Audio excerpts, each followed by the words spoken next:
1 મહિના માટે તુલસીના 5 પાન જો રોજ સવારે ચાવીને ખાવામાં આવે તો સાંધાના દુખાવા માટે જરૂર પડતી પેઇનકિલર દવાઓ તમે સદંતર બંધ કરી શકો છો. તુલસીમાં યુજેનોલ નામનું એક તત્વ હોય છે જે મોડર્ન મેડિસિનમાં પેઇનકિલર તરીકે વપરાતી દવા જેવું જ કામ કરે છે. ફિઝિયોથેરાપીમાં અમે કહીએ છીએ કે જો તમારા શરીરમાંથી ટોક્સિન્સ એટલે કે ઝેરી કચરો સાફ થાય તો તમારી રિકવરી ફાસ્ટ આવે છે. તુલસી તમારા લોહીને શુદ્ધ કરે છે અને તમારા શરીરમાં ભેગા થયેલા ઝેરી તત્વો અને ટોક્સિનને શરીરમાંથી બહાર કાઢવામાં મદદ કરે છે.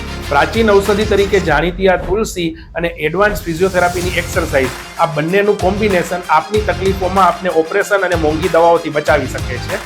તો આજથી જ દરરોજ સવારે 5 તુલસીજીના પાન ખાવાનું ચાલુ કરો અને મોંઘી દવા અને ઓપરેશનથી બચો. અને જો તમારા આંગણામાં તુલસીજીનો ક્યારો છે તો મને યસ લખીને કમેન્ટ કરો. આપના ફિઝિયોથેરાપિસ્ટ ડોક્ટર હાર્દિક પટેલ, સુરત.